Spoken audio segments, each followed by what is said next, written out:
Some of you have been with us for this whole session on discussing chapters of Bhagavad Gita from the middle six of the 6, 6, and 6, middle section. And tomorrow evening, the conclusion, Masuchaha, 1866, that's tomorrow. This evening is chapter 13 of Bhagavad Gita. Because I've said it a few times, no harm to say it again. The division of Bhagavad Gita is the first 6, you're over here. First 6, emphasis on detached work, karma pala tyag. There's many things, but emphasis on working with detachment by offering the fruits to the Supreme. Karma yoga, working without attachment to the fruits of work. The final 6, which chapter 13 is the beginning of, emphasis on Gyan yoga, or reiterating things that have been told already, but going deeper into each of those things. Emphasis on knowledge, expanding in knowledge. And the middle 6 chapters of Bhagavad Gita, emphasis on bhakti. The whole of Bhagavad Gita is bhakti, and the understanding is that Gyan and karma, they get their strength from bhakti. They're dependent upon bhakti, and bhakti is independent. A very simple way of explaining things. However,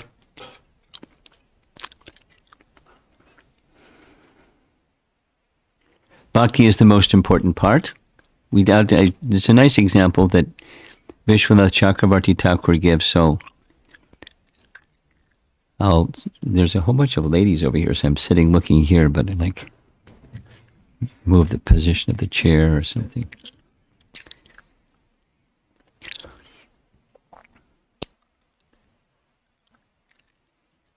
When you're building a house, what's more important, the walls and the roof, or the doors and the windows, or the frame that holds the roof up, the frame that holds the building up, and this foundation? So commonly, now it's different, but A-frame houses, it's the A-frame, it supports everything. So that's the most important part. You can put walls and windows and doors and fixtures and things, but the foundation and the frame is the most important part. Similarly, Vishwanath Chakravarti Thakur writes, when you have heirlooms in a family, valuables that are passed on from generation to generation, where do you put those valuables? You put them at the front gate. Now we don't have front gates, but front gates, backyard, or in the center of the house somewhere for safekeeping. So similarly, bhakti is in the center, and there's the front, there's the beginning, and there's the conclusion. But the most important part is what's in the center. And the other example he gives, when there's a procession,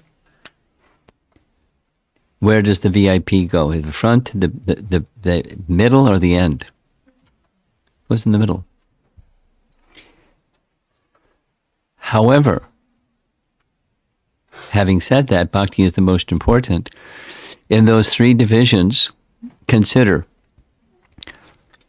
the instruction part of Bhagavad Gita begins in chapter 2, correct? Because before is just discussion. Before Arjun says, Shishas teham shadimam tvam prapanam. The first topic that Krishna speaks is Sankya. How do we know that? Because Krishna says in verse 39 of chapter 2, thus far I've described Sankya, now I'm going to describe Buddhi. So the first part of the middle 6 chapters is Sankya. It's simple. It's basically 2 things, matter and spirit. And we belong to the category of matter, the spirit. We don't belong to the category of matter. And then chapter 6 ends with Krishna's saying, of all the systems of yoga, because the Ashtanga yoga system is in principle discussed in chapter 6, Dhyan yoga. When chapter 7 begins, Krishna says in the beginning of chapter, that's where we started, the beginning of chapter 7, Krishna says, I'm now going to explain to you how to do this bhakti yoga, which is the best of all yoga systems. So what's the first thing that Krishna speaks about in chapter 7? It's Sankya. What's the Sankya section of Bhagavad Gita in chapter 7? It's very simple. Bina prakritir ashtada. He lists them. There's 8. And aside from those 8, there's another type of prakriti, para prakriti. And then Krishna is the controller of both. So what was in chapter 2 was matter and spirit. And now it's 8 divisions of matter and their spirit. And there's a controller of both. That's Sankya. It's a simple form of Sankya. Now, we finished chapter 12, and now we're beginning chapter 13, which is an expanded version of the forms of knowledge that were given before in the other sections of Bhagavad Gita. And where does it begin? Sankya. And in so one way of describing what chapter 13 is, it's an expanded Sankya chapter. And in this expanded Sankya chapter,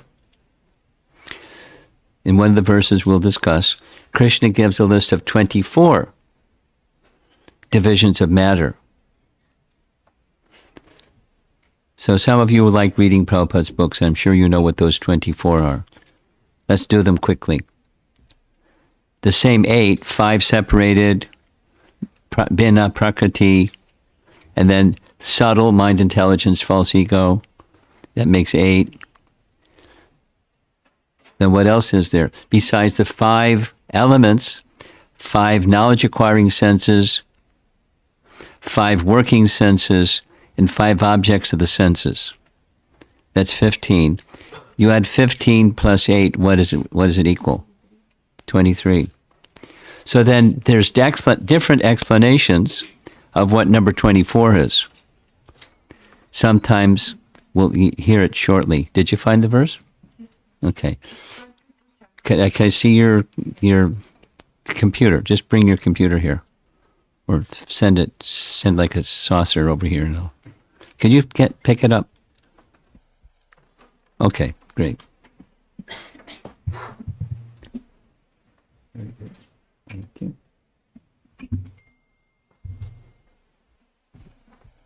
Uddhava inquired. This is Canto 11, Chapter 22, Uddhava Gita, verse number 2 and 3. Uddhava inquired, My dear Lord, O Master of the Universe, how many different elements of creation have been enumerated by the great sages? I've heard you personally describe a total of 28. Of course, in Bhagavad Gita, he gives 24. God, here's the list.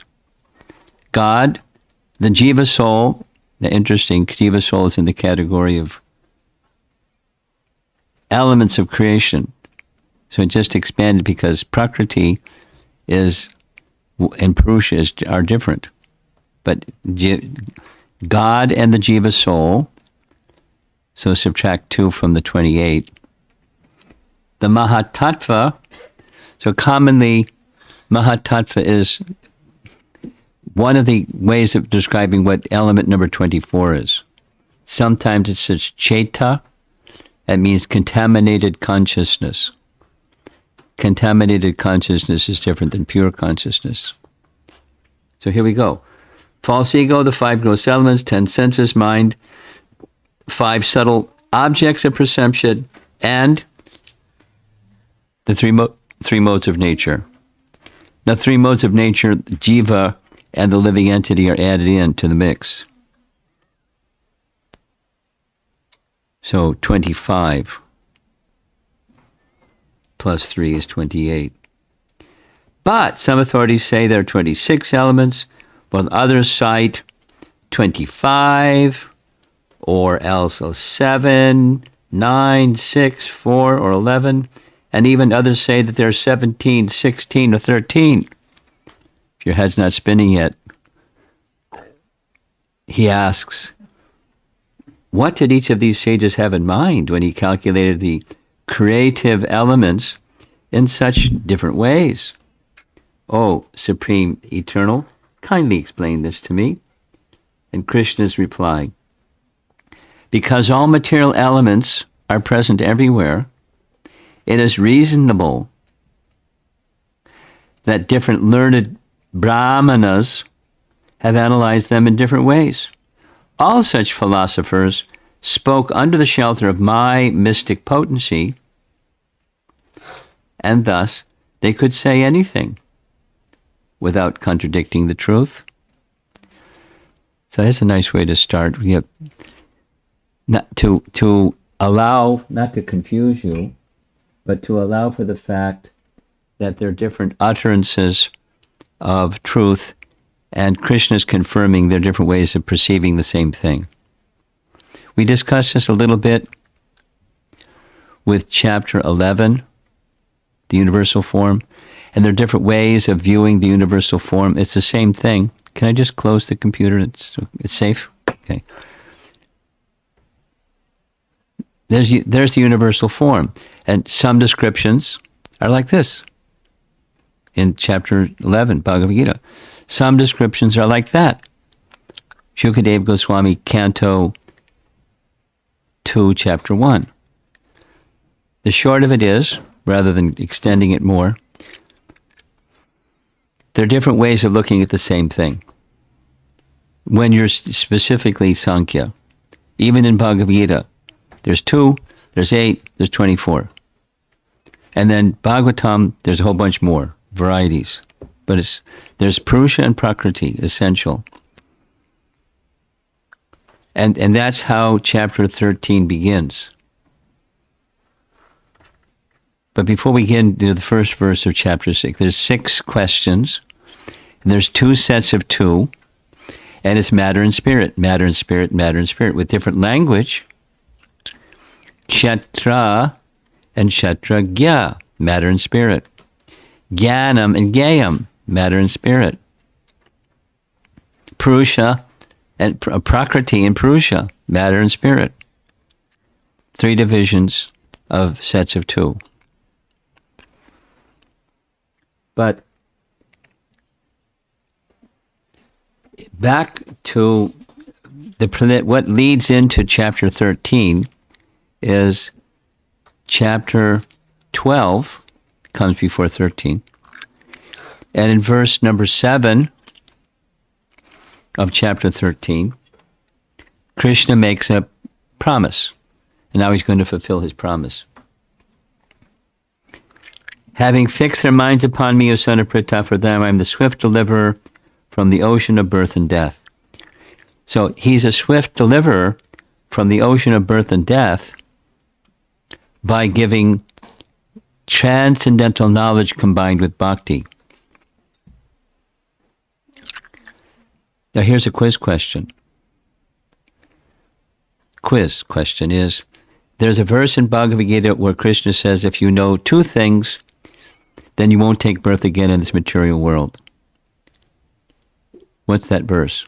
What are the 2 things? Janma karma chame divyam evam yoveti tattvataha chaktva deham purnarjama naiti mami. If you just know those 2 things, the divyam, the transcendental nature of Krishna's janma, and his karma, or his activities, his lila. One who understands those 2 things doesn't take birth again. listen to this. It's going to sound familiar to that verse. One who understands this is chapter 13, text 24. One who understands this philosophy concerning material nature, the living entity, and the interactions of the modes of nature is sure to attain liberation. He will not take birth here again, regardless of his present position. Now, we heard in chapter 12, there's the topmost, that's the Bhakti topmost, mind and intelligence absorbed in Krishna, and then he goes down the ladder. If you're not there yet, follow the regulations of Bhakti, you'll develop a desire to attain that. If you can't follow the regulations of Bhakti, then try to work for me. If you can't do that, then so it goes down the ladder. Then one of the things towards the very bottom is cultivate knowledge. But knowledge, of course, of transcendence. So we're going to hear in this chapter of how to cultivate knowledge of transcendence beyond what the senses and mind can reach. Transcendental knowledge can be accessed by this properly applying what's being told in chapter 13 Bhagavad Gita.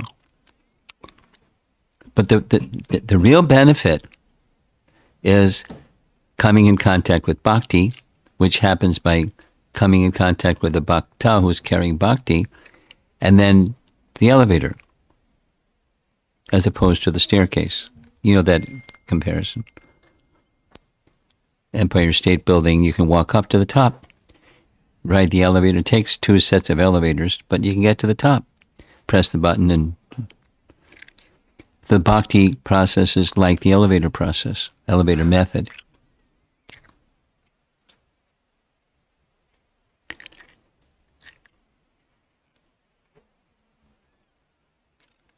So chapter 13 is important because by properly understanding it, which Krishna says several times in the chapter, is only possible for my devotee. That is to say, Bhakti is independent and Gyan is dependent. So knowledge strengthened by Bhakti, not Bhakti strengthened by knowledge. Knowledge strengthened by Bhakti, supported by Bhakti, that's the A-frame that in the foundation of the house. Then the walls and the windows and the fixtures and everything. You can have your house. So the yoga system becomes complete, not just through knowledge, but which it's understandable by my devotee. So now let's go back. Canto. So that was just a little overview of what's coming. Chapter 13 is just the beginning, and there's 3 sets of 2: matter and spirit, matter and spirit, matter and spirit, described in different ways. Now the very next verse of chapter 13 is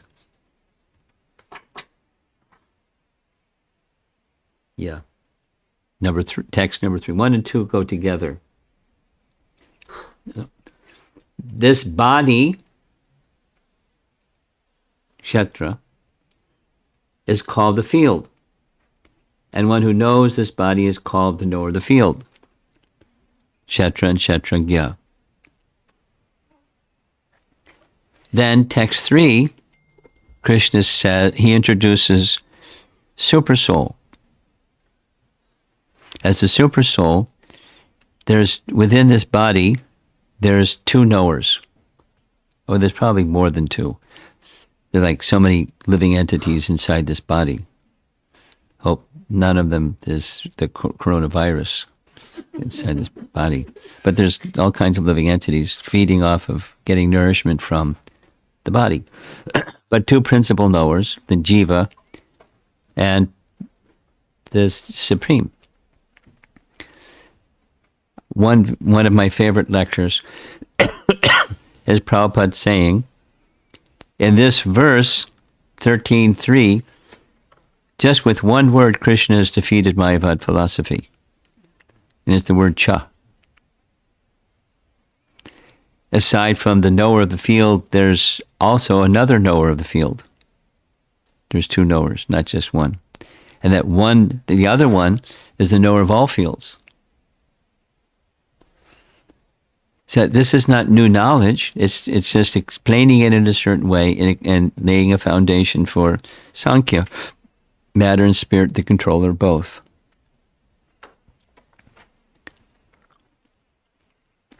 So that's text 3.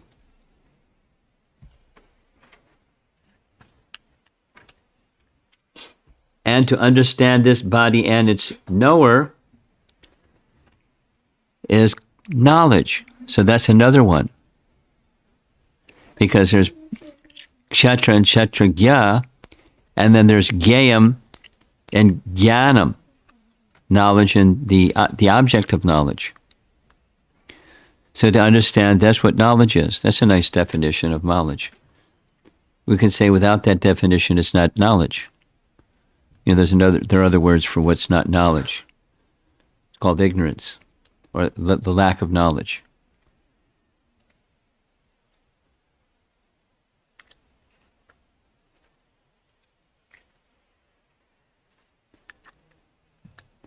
So Krishna, he's one by one, he's going to be responsive to those 6 questions. And yeah.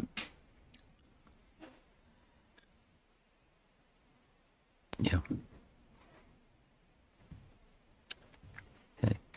Verse number 4.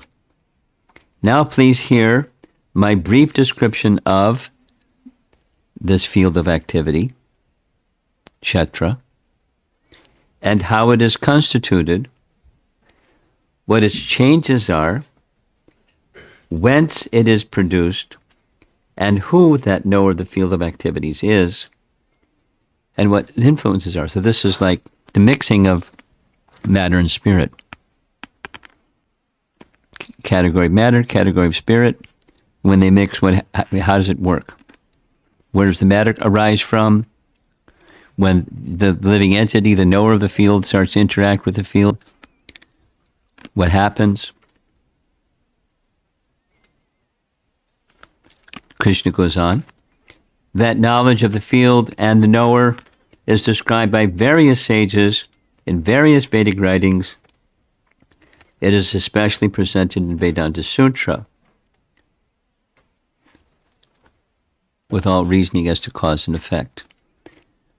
Prabhupada would like to refer to that verse where Krishna is, although he's the supreme authority, he's the source of all the Vedas, he is the compiler of the Vedas, he says in Bhagavad Gita. Vyas is his expansion or his empowered incarnation. And so Vyasa is writing a Vedanta Sutra, Krishna is referring to as authority, which is nice. But, you know, it's a principle that statements by knowers should be in the context or in line with the Vedas and especially Vedanta Sutra. So that's the end of that section. He then goes into the 24 elements and their interactions. So we listed the 23 elements.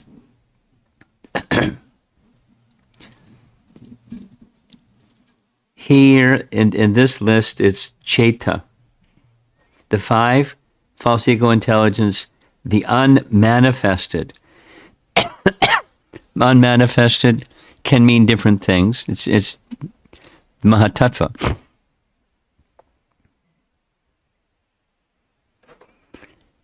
Did you get a chance to look over that little document of Asad 2933?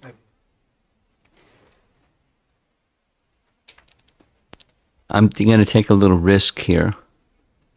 And, you know, this is a 201 topic. We discussed it already. But someone brought this to my attention, and I had to do some research to get the answer. In the Srimad Bhagavatam, there's the 4 Chatur Sloki verses, just like in Bhagavad Gita. We went over the Bhagavad Gita ones. And number 33, text 2933,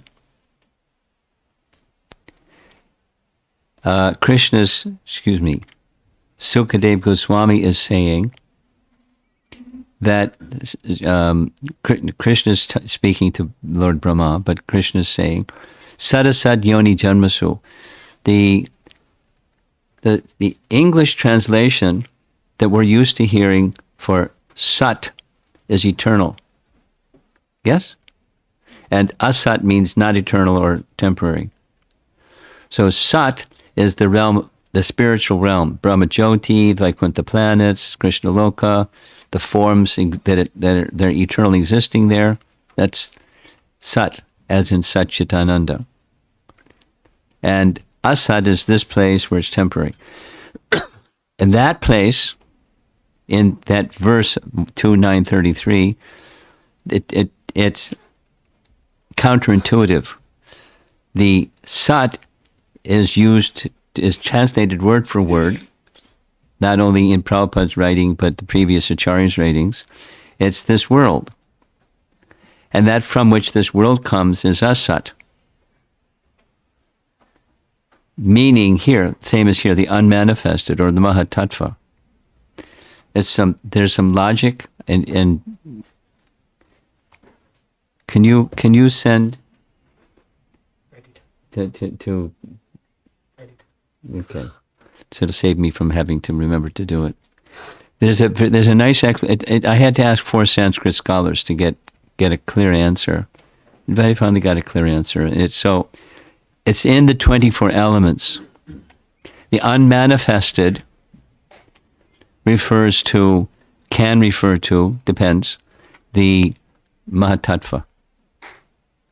In that same list that Krishna gave, or in a discussion from 11th canto, it's one of the elements. So the number 24 is sometimes listed as Mahatattva, or here the unmanifested, or sometimes it's contaminated consciousness, that is consciousness going through matter. It's no longer fully spiritual, it's contaminated consciousness.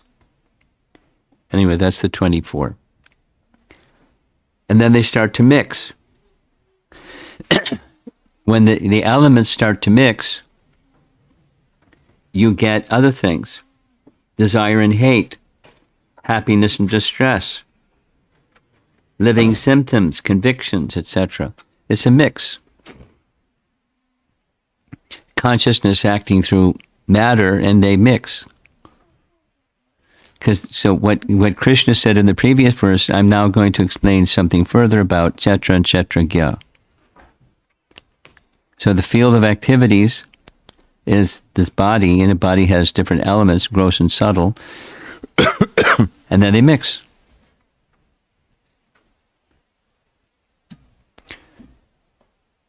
And knowledge is that by which one can understand all this. Okay? Now comes a further definition of knowledge. This is a nice verse. Chapter 13, verses 8 through 12. And Krishna is describing items of knowledge. 19 items. And you look over the items, I'll read some of them, and they're qualities. Meaning, to me it means, when there is someone who is situated in knowledge, they have qualities. And someone's not situated in knowledge doesn't have qualities, good qualities. And those good qualities must be, if they're resting upon actual knowledge, they're not manifest and unmanifest. Like this is Bhagavad Gita. In the Bhagavatam, Krishna says, Harava Bhaktash Atomahadguna. Those who are abhaktas don't have good qualities. Wait a minute. I know lots of people that have nice qualities. I know some devotees that don't have some nice qualities. So what's going on? Just a little anecdotal. We're conducting a retreat in Gitanagari one time, and one of Prabhupada's disciples, really nice devotee, his name is Sureshwara. Any of you here know Sureshwara? Of late he's been teaching a seminar on Prabhupada, the founder Acharya. Sureshwara. He loves Prabhupada. So he gave the verse, a class on that same verse one morning, saying, with the conclusion that actually I know lots of nice people. I do Food for Life, and we here in the Juniata County, and we distribute prasadam, and so many really nice people out here. So he was like discounting what Shukadeva Goswami says and what Prabhupada says in his purport. Jayadvaita Swami gave class the next morning. He didn't know the class was already given on that verse, and he did the opposite, the Jayadvaita Swami kind of class. No good qualities, slam. The idea is when there's good qualities, it's not impermanent. They're not asat or impermanent. They're permanent. So this list of good qualities, when they're actually resting upon knowledge of spirit, or that process of knowledge, then they actually have knowledge. They're permanent. They're symptoms by which we can know how well we're doing. And the absence of these good qualities, we need to keep going, go further and further. So let's just start. Humility and pridelessness. Amanatvam, adambhitvam, first on the list. So they're features of a person who's situated in knowledge. They have knowledge, and those that actually have knowledge, they're humble. And they're prideless.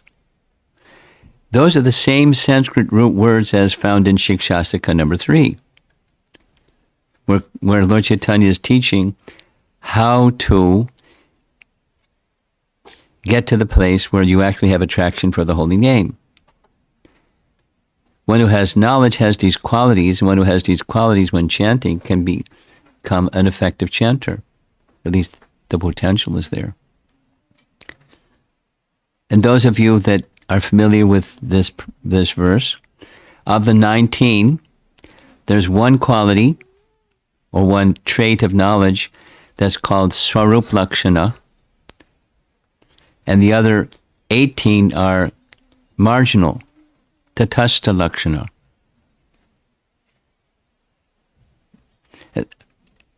Anybody, just raise your hand if you know what the primary characteristic in this list of 19 is.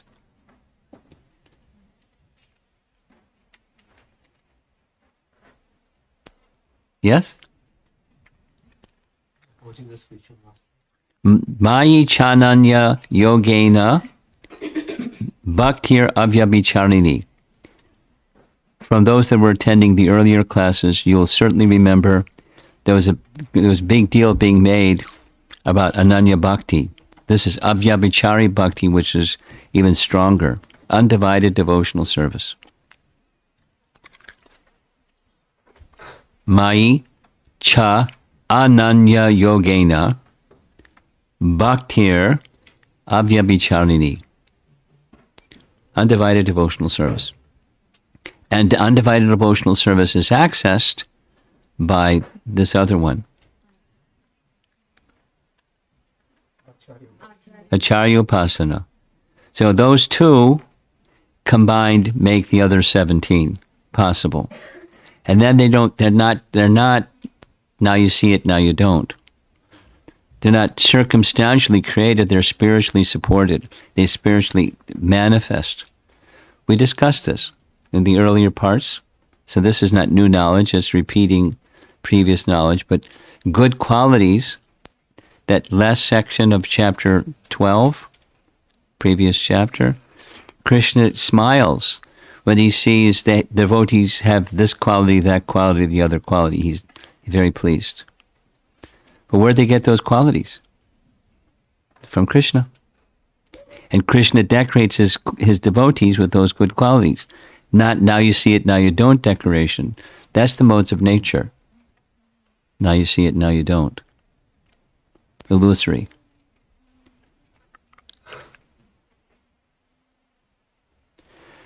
So, we're halfway through, about a third of the way through the chapter.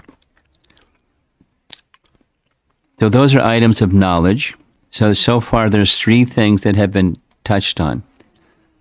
Field of activities, the knower of the field of activities, and knowledge. And now comes the process of knowledge. I shall now explain the knowable, knowing which you will taste the eternal. Brahman, the spirit, beginningless and subordinate to me, lies beyond the cause and effect of this material world. Unchanging, etc., etc. Primordial. And that's in the category of spirit. And that's knowable. But it's not knowable through matter. It's knowable by another method. We'll hear the other method. Then he's everywhere are his hands and legs, his eyes, heads, and faces, and he has ears everywhere. In this way, the supersoul exists. In this way, the supersoul exists.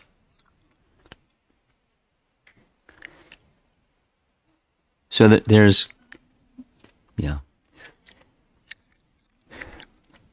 similar language found in the universal form.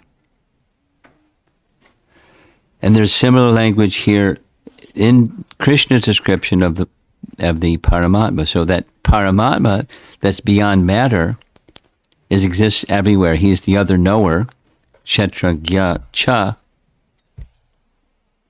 And he exists, he's knowable, but he's knowable by the process of bhakti. The supersoul is the original source of all senses, yet he is without senses. He is unattached, although he is the maintainer of all living beings. He transcends the modes of nature, and at the same time he's the master of all these modes of material nature. We're coming into Upanishadic, I call it Upanishadic double talk. He exists outside and inside of all living beings. Because he is subtle, he is beyond the power of the material senses to see or know, although far away, he is also near to all.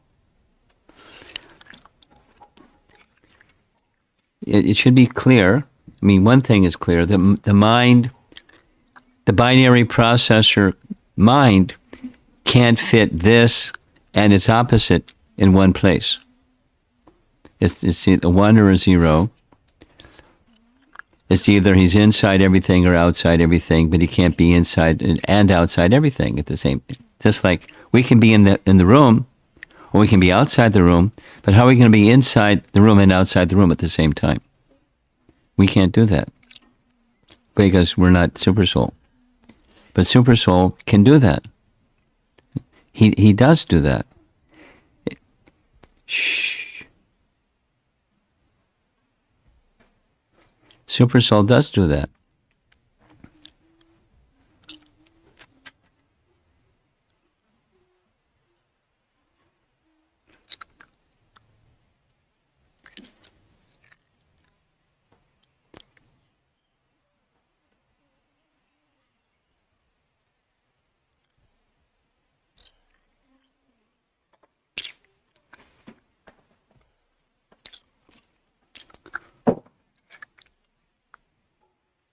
This young man is the one whimpering like that?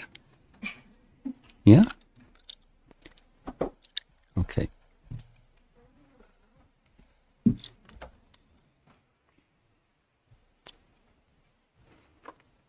Although the Supersoul appears to be divided among all beings, he is never divided.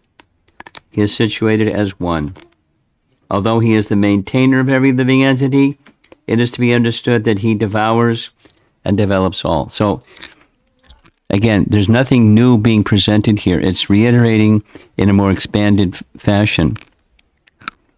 Because Krishna has said these things, and now he's being more specific about things he's already said.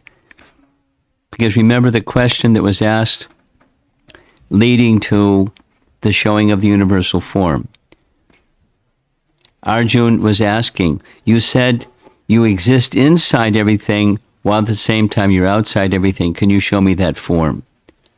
So that's universal form. He's existing within everything and at the same time outside of everything.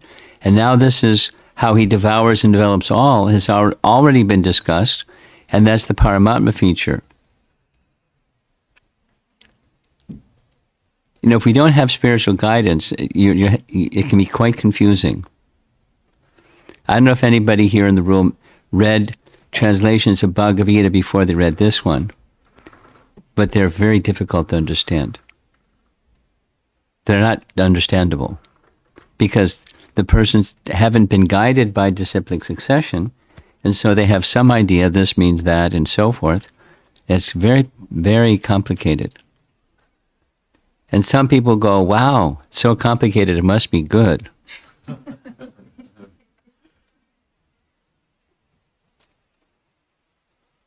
I don't understand it.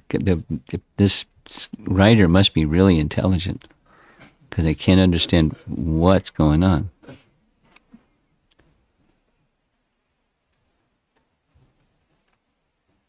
Now, let's go to that verse that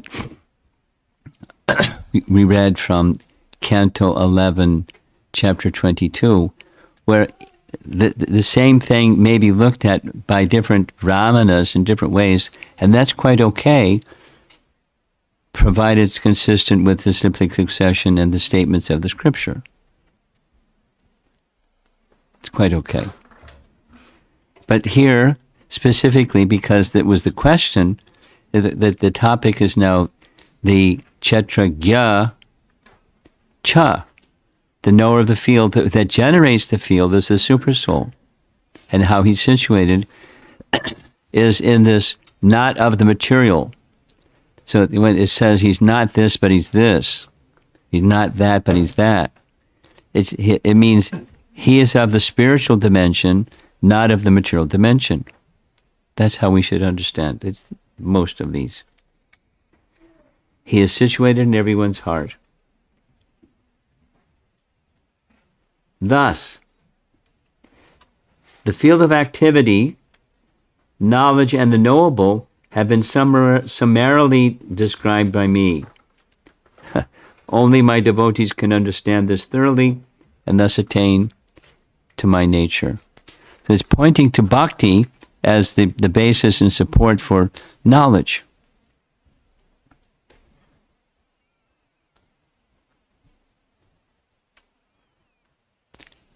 Is there a verse in the Bhagavatam that says that? Bhakti is the basis of knowledge and detachment? What's the verse? Let's say it together. Vasudeve Bhagavati Bhakti Yoga Prayojataha Dhanayati Ashu Vairagyam Jnanam Cha Yad Ahaitukam Jnanam Cha Yad Ahaitukam Ahaitukam. Causelessly, knowledge and detachment arise from bhakti. Bhakti unto whom? Bhakti unto Vasudeva, Krishna. Vasudeve Bhagavati Bhakti Yoga Prayojataha. So bhakti gives rise to knowledge and detachment. Supposing you're not really good scholar. I know some people that aren't really good scholars. It's quite okay. Continue with the bhakti process, and the fundamental understandings will become more clear than somebody who's a very good scholar. You know, the classic is the South Indian Brahmin that was illiterate, and Lord Chaitanya saw him trying to read and asked him, "What are you understanding?" And he thought Lord Chaitanya was teasing him. because my guru told me to read Bhagavad Gita, but I'm illiterate. So if you're illiterate, why are you crying? What are you understanding? He understood the loving exchange between Krishna and Arjuna, and that was making him cry. You're the real scholar of Bhagavad Gita. So the details and supposing you don't follow all these details, it's like puzzles your brain. Don't worry about it. There are lots of other people who are like you. It puzzles your brain. It's okay.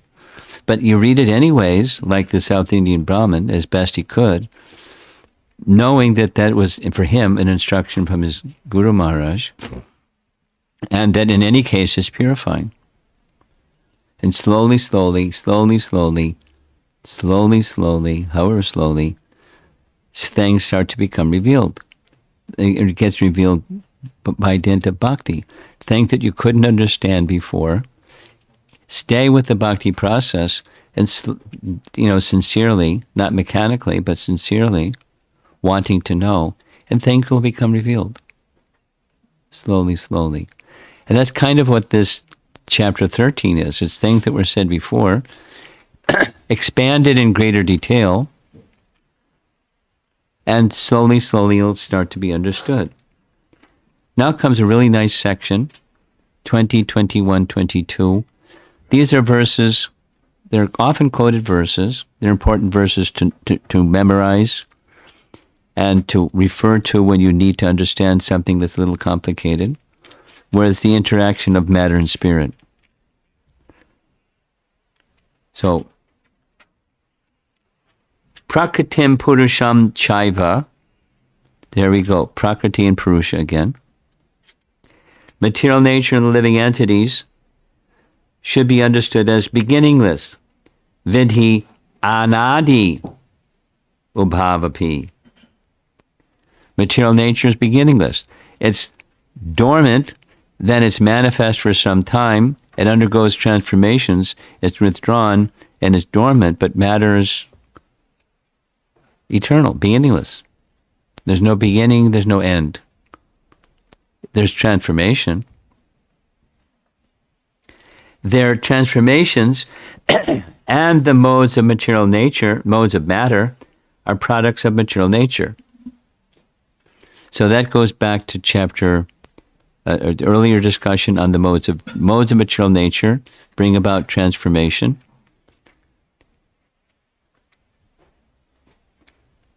What's the verse from chapter 3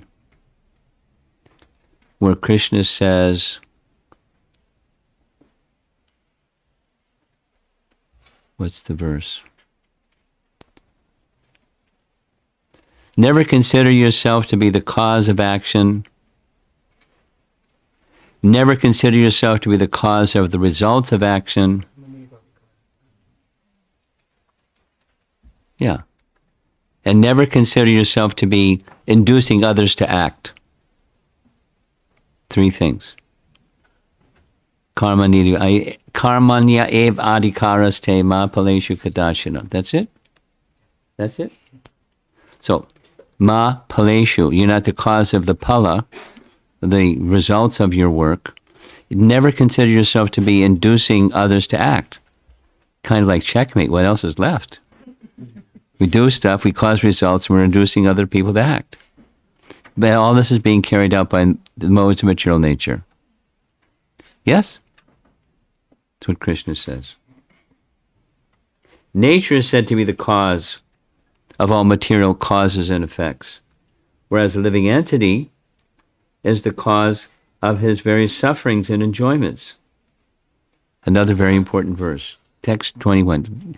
Learn 20:21. That'll help you a lot in dealing with practical matters of life.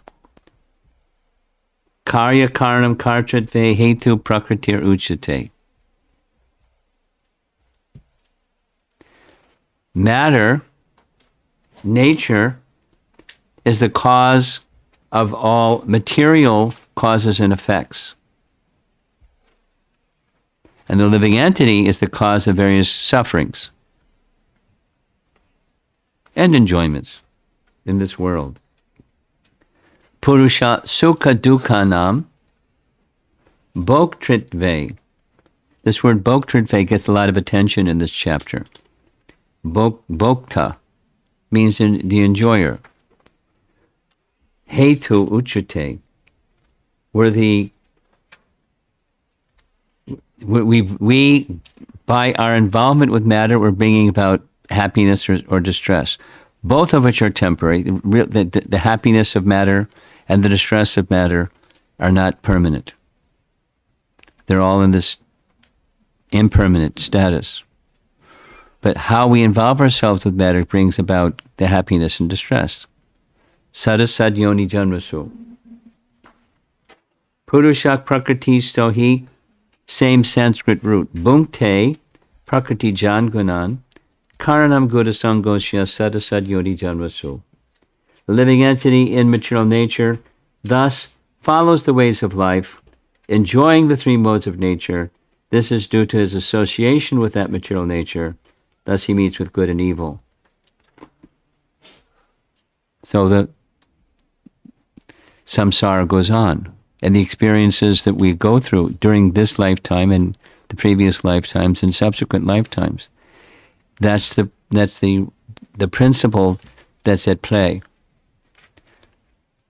Living entity involved with matter in the mode of enjoyment, and according to the laws of nature, how we interact with the world around us determines the sad asad, yoni janmasu, the happiness and the distress.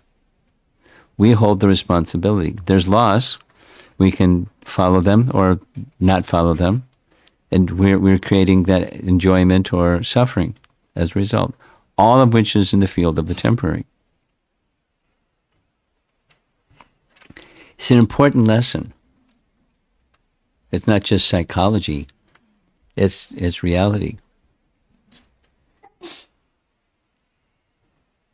Okay, now comes another item of knowledge, and that's the super soul again, or the supreme soul. Yet, in this body, there's another, a transcendental enjoyer, who is the Lord. Of course, that's Krishna. But he's speaking of the super soul, the supreme proprietor who exists as the Upadrashta and Anumanta, who is known as the super soul.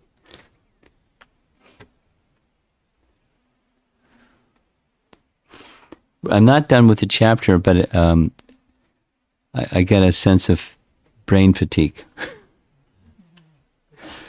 So I think I'm just going to make it, wrap it up, the chapter quickly. Overseer and permitter. So that was recently asked this question from some devotees in India. Is the super soul, we discussed this over here, giving intelligence to the living entity, or is the super soul just neutral?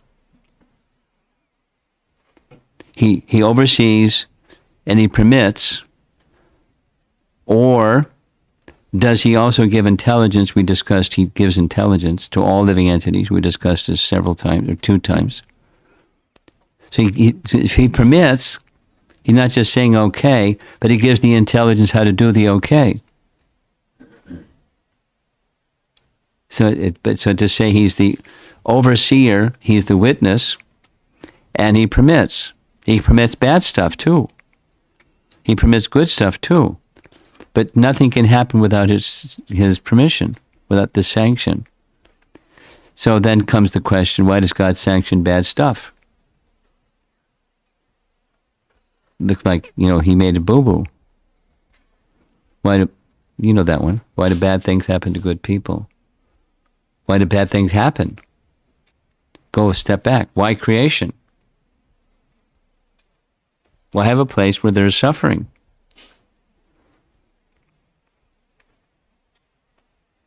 Then there's answers to all of that.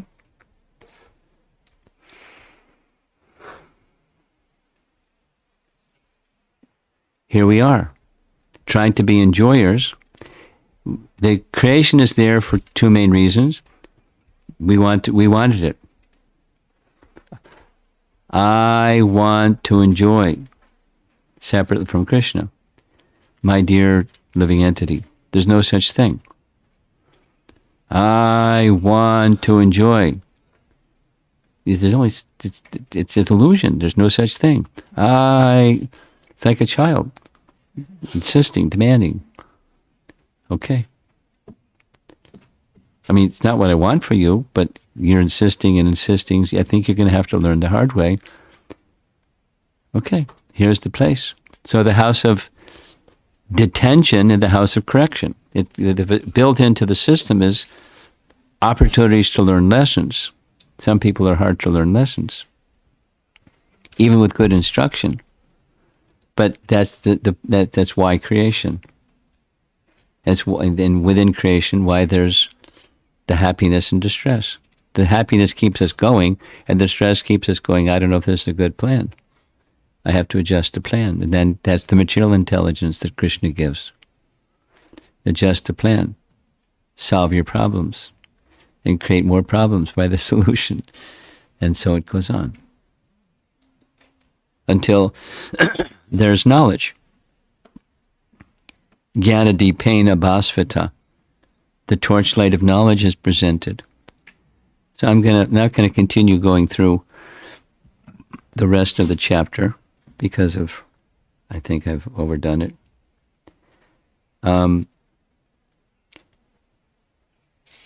The mixture of matter and spirit and the consequences of mixing properly with matter and spirit.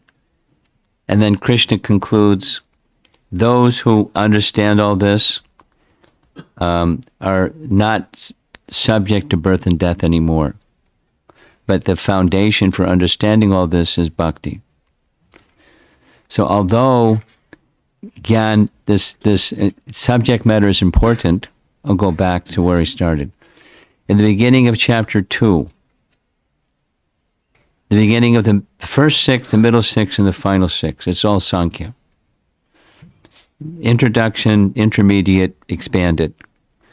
But Sankya, it's you have to have an understanding of what's what. If you're going to do devotional service, but you don't understand what's what, it's going to be hard to progress. So bhakti independently can awaken knowledge of what's what, but by having a proper understanding of what's what, combined with bhakti, your advancement will be swifter. And therefore all of this is here.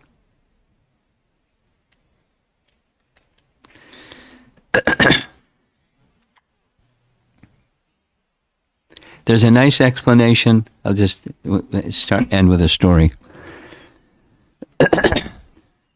In chapter 80 of Canto 10, I've been spending a fair amount of time with chapter 80. It's a very nice chapter. It's Sudama Brahman visits Dwarka. And we won't go through the whole story, but this particular part that's especially nice. When he finally makes it to Dwarka, when Krishna sees him coming from a distance, Krishna is astonished. Now he's all-knowing. So how does he feel astonishment? It's a transcendental emotion that's awakened, stimulated by seeing his dear friend. Now how long were Krishna and Sudama together? According to what Gopal Champu says, it was just 2 months. 2.5 months. And Krishna graduated. He learned everything. There's 64 angas, and he learned it all in 64 days. He graduated. In Haribol, graduation ceremony, and he went back home. Think about it. 64 days of school. Not bad. So when he's learning the Vedangas, it's not paradharma. So when he's meeting with Sudama, they're reminiscing what it was like in school, with this experience, that experience. And then that's just, when he receives Sudama, it's a Kshatriya receiving a Brahmana. And then it moves to the good old days, their friendship. and where experience is together. And then it moves to, I'm the personality of Godhead, and there's nothing that pleases me more than worship of Guru, because that's what they did when serving Sandipani Muni.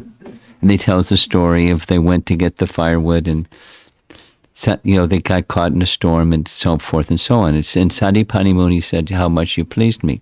Then Krishna says, he's right, because one who pleases Guru is the best. There's nothing that pleases me, now he's speaking as the Lord, more than this. Then he goes into, there's 3 types of gurus, at least in this section. It's the father, it's the one who teaches one procedures of worship, and the one who teaches transcendental teachings about me. They're all equal in one sense, but the one who's most dear to me is one who teaches the knowledge of me. So Sandipani Muni taught everything, because that's the kind of guru he was. He treated them like a father. He treated them like they're his children. He was all 3. He wasn't the biological father, but he treated them like his own children. There's details. He taught them the 64 Vedangas, and he taught them Paradharma. So, same here. The Krishna is giving this knowledge of matter and the divisions of matter and so forth. But he's also, it's all supported, the whole of the Bhagavad Gita is supported by the same principle, transcendental devotional service. Mai chananya yogena bhaktir avyabhicharini. It's right there. It gives life to everything. Supposing you're not there yet, you work at it, you practice it. Because the potency is there to awaken knowledge of who we really are. And then the qualities will become manifest naturally. We cultivate them. We cultivate them because it's pleasing to Krishna. But we won't be able to please Krishna unless Krishna decorates us with those qualities. It's really nice. It's a loving relationship. Is it clear? Like, you worship the Ganges by offering pamples of Ganges. We worship Krishna by offering Krishna qualities that he's pleased with because he decorates us with those qualities. But where do we get those? You get those qualities. Krishna decorates his devotees with those qualities because of their devotion. And not otherwise. We want to become nice devotees so we can please Krishna. Not just, it's nice to learn all of these nice teachings of Bhagavad Gita, as we heard already. Krishna saying, one who understands this is not going to take birth again in the material world. But the way to understand these things is through devotion and not otherwise. Information is not enough. Transformation is what's wanted. So hopefully, by this visit, I'm wrapping up now.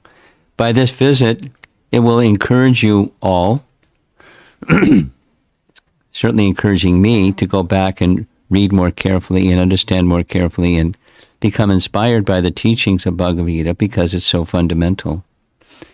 And then when reading the Bhagavatam, oh, that was in Bhagavad Gita. Now this is the graduate study of the undergraduate study. It's there. And you wiggle it a little bit and all kinds of things come out. And then you read the Bhagavatam and then it's like, wow, that's what it looks like in this graduate school stage. But it's right there.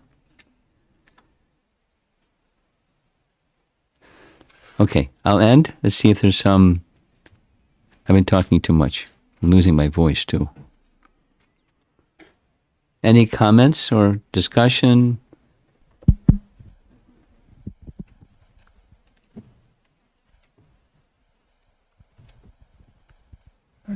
Hare Krishna, Guru Maharaj. It's on. Thank you so much for giving this series of Bhagavad Gita classes. One more. Yes, I just want to read the last paragraph part of the sentence by Srila Prabhupada. And I wanted always this opportunity to hear Bhagavad Gita from you. Read slowly. So, yeah. One who can see the constitution of the whole material manifestation as this combination of the soul and material elements, and can also see the situation of the Supreme Soul, becomes eligible for transfer to the spiritual world. These things are meant for contemplation and for realization, and one should have a complete understanding of this chapter with the help of the spiritual master. So thank you so much for giving understanding of this chapter. Well, and I hope we'll just continue. touching on it is much more to go, but it's okay. It's a gradual awakening. Go ahead. I hope we can hear more from you, Bhagavad Gita topics, and get complete understanding of this chapter. Thank you so much. Hare Krishna. Hare Krishna.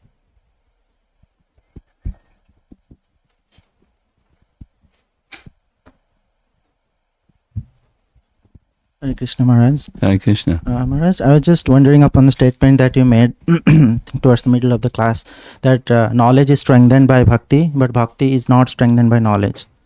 Dependent upon. The word is dependent upon, right? Right. One is independent, the other two are dependent. Right. But still, I'm just trying to understand this more clearly. For a sadhaka bhakta, I think, I mean, at least this is my feeling that as I read more and more, I feel that my bhakti is getting more mature. I mean, that could be an illusion. I don't know. No, But- that's not wrong. So I feel that my bhakti is being strengthened by knowledge also. Okay. But I don't know if that's the right But way. that's, what you said is just, it's not at all inconsistent with the other. The other being, Gyan is not independent, it's dependent. That Gyan may help nourish bhakti, that's fine. But the knowledge of in and of itself is not going to be complete without bhakti. Bhakti is independent. That you're nourishing your bhakti through reading, then it's no longer just gyan, it's bhakti. It's not, so, you follow? So here the Gyan refers to the fruitive knowledge? Well, that which is arising from our speculative powers, as opposed to descending knowledge. Jnane prayasa udapasya. That verse from Lord Brahma, that Chaitanya Mahaprabhu accepted as that's the goal of life and the means to achieve it. Jnane prayasa udapasya. Prayasa means endeavor. To endeavoring to understand things through knowledge, udapasya. Discard it. So it's not what you just said is not gyan. It's bhakti. Because bhakti, not that knowledge is a subset of bhakti. Just like detached work is a subset of bhakti. Leave it alone, and it's just detached work. I give charity. Lots of people give charity. Not bhakti. It's on the material platform. It's good karma. But it's not bhakti. Cultivation of knowledge. I mean, in your field. cultivation of knowledge is not bhakti. When you're reading transcendental literature, it's the faculty of discernment at work towards transcendence. So, and it's not just that Gyan is nourishing bhakti, it's just the faculty of intellect that's of the soul. There's a covering, but there's spiritual intelligence, and that is spiritual intelligence becoming purified and nourished by bhakti.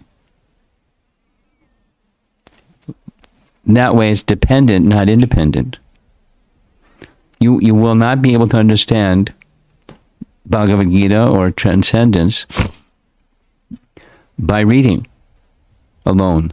It's to the degree that there's bhakti within, and that the source of that knowledge is from a bhakta, then it nourishes realization. So the reader and the transmitter, the receiver and the transmitter, make for bhakti.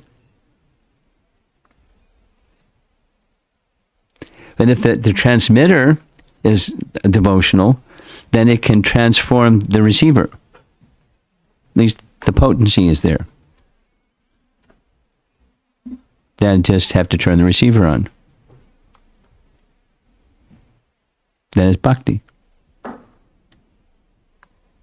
How's that? Thank you, Maharaj. Okay, good. Thank you for that question. Okay. So, sure. Adi Shankaracharya, he says, Jnana and Mukti, just by knowledge, Jnana alone one can attain moksha. Whereas Ramanujacharya says, Bhakti Rupa Panna Jnanam, meaning the knowledge, if there is lack of bhakti, then no one can attain moksha. So just supporting the same point. Your enthusiastic young hand is being recognized. Go ahead, give him.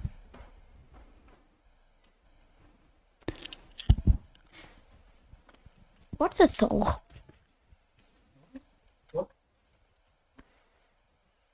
Could you speak into the microphone so I can hear you?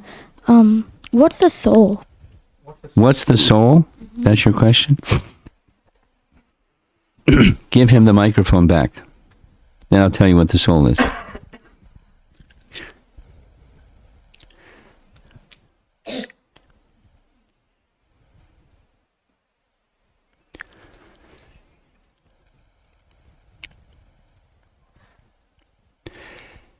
Mamevangsa jiva loke. Jiva means soul, right? The jiva, mama, mam eva, angsa. Angsa means a part. The soul is a part of Krishna, like a spark is a part of a fire.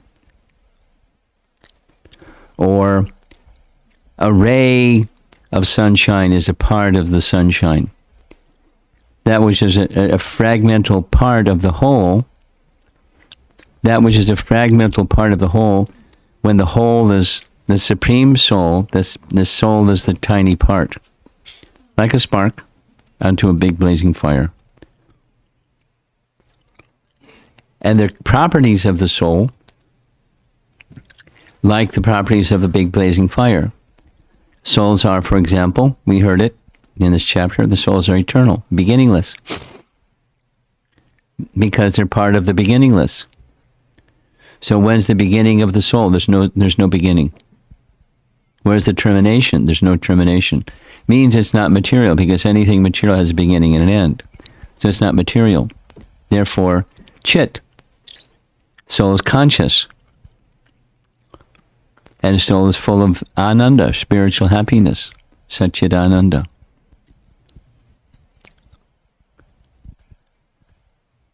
Part and parcel of the Supreme. Anyone else?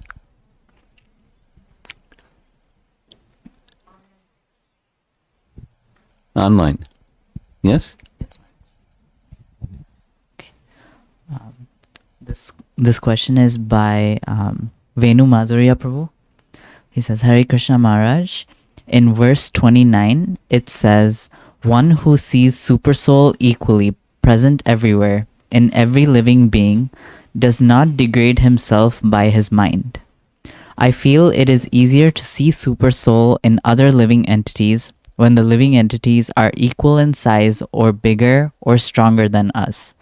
It seems harder to see beings like worms and bugs to be equal to us from Supersoul perspective. Is this a big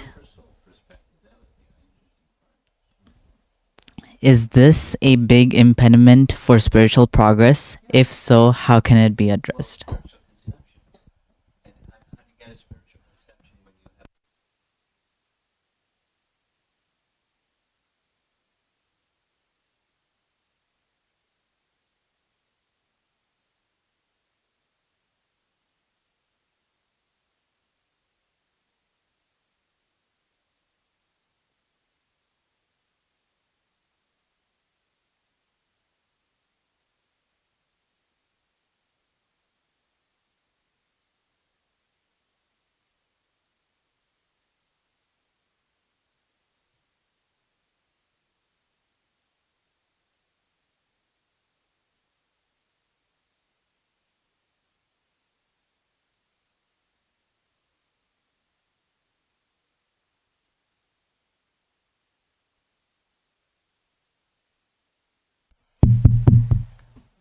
Want to change the better?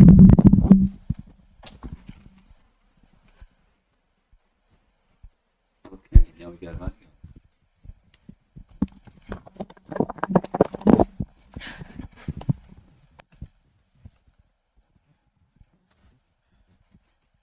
Hare Krishna Guru Maharaj. It's just the comment. Thank you so much for pointing out the verse from 11th canto that Krishna himself saying that as long as one follows, takes shelter and speaks the philosophy without contradicting the truth. Because sometimes when we read, we see some variations in the details or contradictions. So, To your attention purposefully. I did the same thing in relation to the universal form.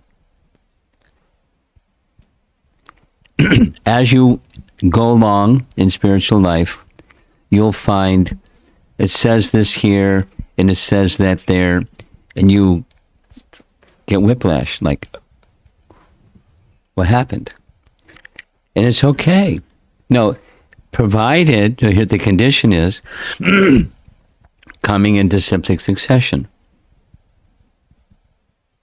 Provided coming into cyclic succession. Can you send me a note? No. You can send me a note, which I can send to Daisindhu. There's a verse in chapter 1, Bhagavad Gita, verse number 10, where Baladev Vidyabhusan translates a Sanskrit word like this, and Vishwanath Chakravarti translates the word like that. And they're both right.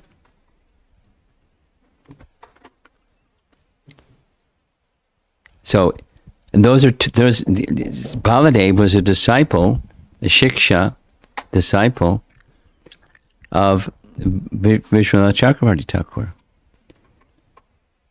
So there's emphasis, and the Sanskrit is right, and their realization is right, but the translation of the word is exact opposite. One is measurable, and the other is immeasurable. The size of the armies. So it's okay, provided there's certain criterion. It's consistent with the rules of Sanskrit, and it's according to the realization of that person. Like Krishna said about the different brahmanas having different positions and things. They're just looking at the same thing through a different lens, through the lens of Scripture.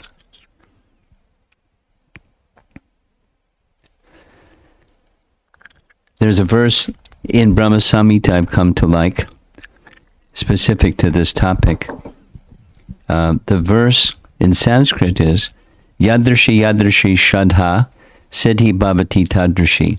It's just like, Lal Gopal likes bringing a different lens, the Ramanujacharya lens, to look at the same thing that we're discussing. And it's, just fine. It's not like, if this is right, then that's wrong. And if vice versa, it's not like that. So, Yadrashi Yadrashi Shadha Siddhi Bhavati Tadrashi. Yadrashi Tadrashi. As this, so that. Yadrashi Yadrashi Shraddha, according to faith. Siddhi Bhavati. And the translation of Bhakti Siddhanta is realization is given or arises. Siddhi Bhavati. One gets realization according to faith. Krishna imparts realization to Vishwanath Chakravarti Thakur and to Baladev. And they're, the closest as you can get. Different realization, different expression.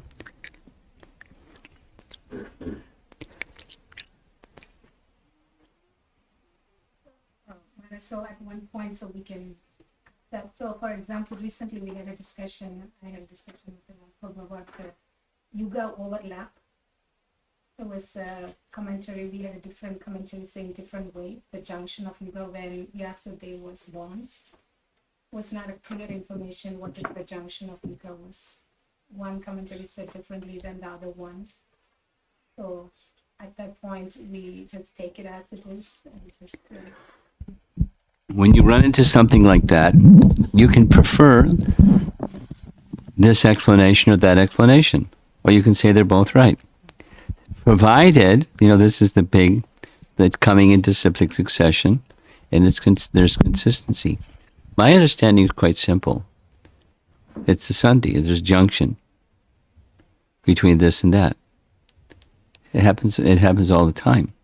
It's like when there's the breaking of the Ekadasi fast, it changes. And sometimes the days overlap. And so on.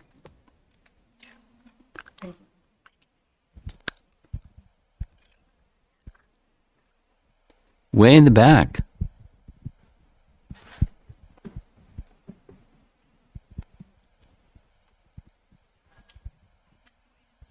Hare Krishna Maharaj.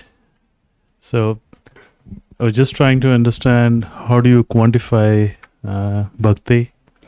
How much is too little or how much is too much? How do you decide and at a point to come to the conclusion? Is this a quantitative question or a qualitative question? This is quantitative. Never too much. No, it's just sustainable. Is never too much. Thank you very much.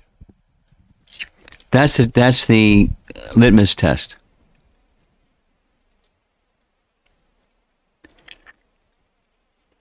Now, for example, supposing you read something about how important it is to observe Ekadasi, and next Ekadasi you want to chant more rounds.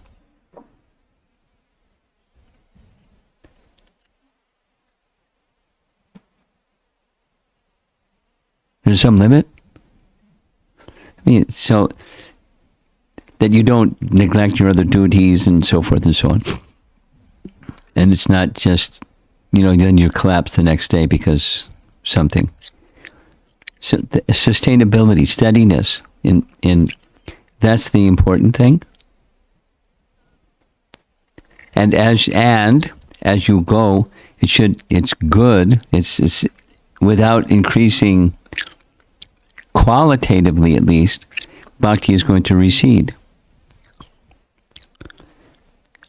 Which isn't exactly what your question is. I'm just addressing the steadiness factor. Is that all right? Right. All right. I have one more question regarding it's beyond the Bhagavad Gita. So this is in correlation to the needy one in Vrindavan, where it's a common belief that every night, Krishna and Radha, they have their Leela, and humans or the common souls should not be around, because that could be miseries or more mysteries around that. So how much it's a superstition versus the reality in the story? Well, it's not superstition that Radha and Krishna perform Leela, but the superstition is don't be around. Now, are you speaking of that section of Vrindavan where the rasa dance is performed at night? They lock it up because Seva Kunj. Is that what you're speaking about specifically? That's right. Yes. Yes, specifically? Yep. Oh, how much of it is superstition? Well, the rasa that you shouldn't be around.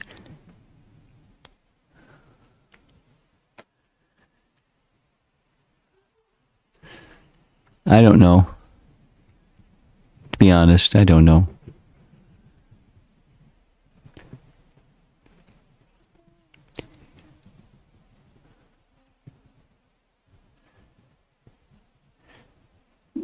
Radha and Krishna can perform rasa dance anywhere. They don't need Seva Kunj. There are a number of places in the whole of Braj Mandala where rasa dance was regularly performed.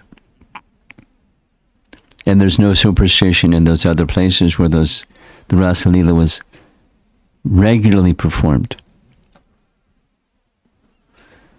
So then why Seva Kunj? You got to lock it up because people go nuts if they sneak around at night, which is what they say why they lock Seva Kunj. No, but there may be a Seva Kunj rule that it's more than superstition. I don't know. Thanks, Maharaj. Okay. Anything more online? No? Okay. Srila Prabhupada ki jai.